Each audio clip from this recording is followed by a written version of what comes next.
Magandang umaga, narito ang update ukol sa magiging lagay ng ating panahon. Patuloy pa rin umiiral at nagdudulot ng mga pagulan ang southwest monsoon o habagat dito sa kanlurang bahagi ng ating bansa. Samantala, yung LPA or yung low pressure area naman na minomonitor natin ay huling namataan sa layong 240 kilometers silangan ng Virac, Catanduanes. At nagdudulot din po ito ng mga pagulan dito sa silangan ng Central at Southern Luzon, maging sa malaking bahagi din ng Visayas at Mindanao. And posible din po ito maging bagyo sa mga susunod na araw. And ayon sa ating latest analysis, kapag ito ay naging isang ganap na bagyo, ay hindi po ito or maaari itong hindi tumama or maglandfall sa anumang bahagi ng ating bansa. Ngunit palalakasin nito yung habagat, kung saan itong habagat at yung LPA yung patuloy po na magdudulot ng mga pag-ulan sa malaking bahagi ng Central at Southern Luzon, maging dito din sa bahagi ng Visayas at Mindanao ngayon maging hanggang sa mga susunod na araw. Kaya doble ingat po para sa ating mga kababayan, paghahanda at pagiging alerto sa banta ng mga pagbaha at pagguho ng lupa. At para nga sa magiging lagay ng panahon ngayong araw ng Sabado, dulot ng LPA ay magiging maulan pa rin yung panahon dito sa Aurora, Quezon at sa buong bahagi din ng Bicol Region. Samantala, makakaranas din tayo ng mga katamtaman hanggang sa mga malalakas na pagulan dito sa Metro Manila, maging sa malaking bahagi or nalalabing bahagi ng Central Luzon at ng Calabarzon, maging dito din sa Mimaropa, dulot naman po ito ng habagat. Kaya kapag tayo ay lalabas, huwag pa rin natin kalilimutan yung pananggalang natin sa ulan at pag-iingat pa rin po sa posibilidad or sa banta ng mga pagbaha at pagguho ng lupa. Samantala, dito naman sa bahagi ng Ilocos Region ay magiging mataas din yung tsansa ng mga pag-ulan, pagkilat at pagkulog. Pagsapit po yan ng hapon at gabi, dulot pa rin ito ng habagat. At sa nalalabing bahagi naman ng Northern Luzon ay meron tayong posibilidad pa din ng mga isolated o yung mga biglaang pag-ulan, pagkilat at pagkulog, dulot ito ng mga localized thunderstorms. Agwat ng temperatura dito sa Metro Manila ay mula 25 to 32 degrees Celsius. Samantala dito sa bahagi ng Palawan at buong bahagi ng Visayas at Mindanao, patuloy din po tayo makakaranas ng maulan na panahon, dulot pa rin ng habagat at ng LPA. Itong mga pagulan nito ay makatamtaman hanggang sa mga malalakas na pagulan, kaya pag-iingat pa rin para sa ating mga kababayan dyan sa banta ng mga pagbaha at pagguho ng lupa. Agwat ng temperatura sa Cebu ay mula 24 to 30 degrees Celsius at sa Davao naman ay 25 to 32 degrees Celsius.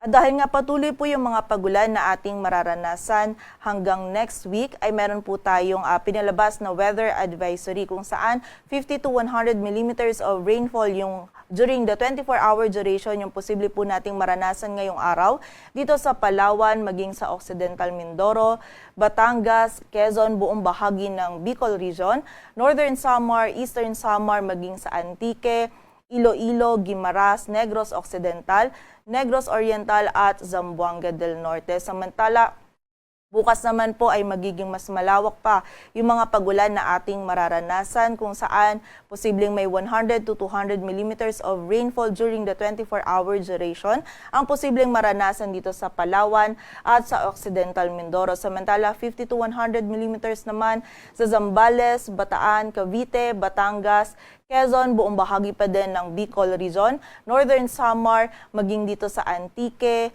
Iloilo, Guimaras, Negros Occidental, Negros Oriental at Zamboanga del Norte. And by Monday naman or sa Lunes, patuloy pa rin po posibleng makaranas ng 100 to 200 millimeters of rainfall itong bahagi ng Palawan at Occidental Mindoro.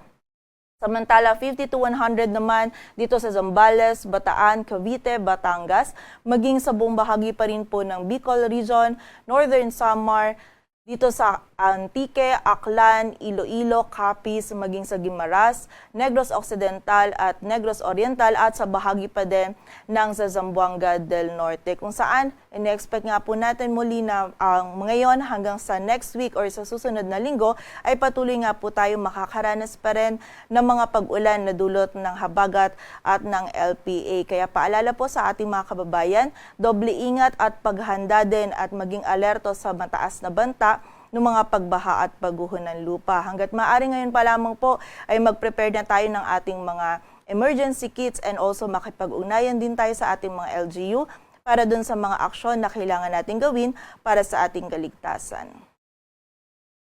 Samantala sa lagay naman po ng dagat baybayin ng ating bansa, wala tayong nakataas na gale warning, kaya malaya makapalaot yung mga kababayan nating mga isda, pati na rin may mga maliliit na sasakyang pandagat. But possible po next week ay mayroon tayong itaas na gale warning dito sa may silangan po ng Southern Luzon, maging dito din sa silangan ng Luzon. Dulot po ito ng habagat at ng LPA or ng potential po na bagyo na posible po, or ng LPA po na posibleng maging isang bagyo. But posible pa po itong magbago, kaya continuous monitoring tayo and patuloy na magantabi sa updates na ipapalabas ng Pag-asa.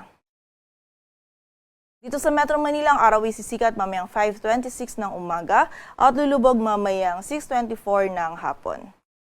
Patuloy po tayo magantabay sa updates na ipapalabas ng Pag-asa at para sa mas kumpletong impormasyon, bisitahin ang aming website pagasa.dost.gov.ph. At yan po muna ang latest dito sa Weather Forecasting Center ng Pag-asa. Grace Castañeda, magandang umaga po.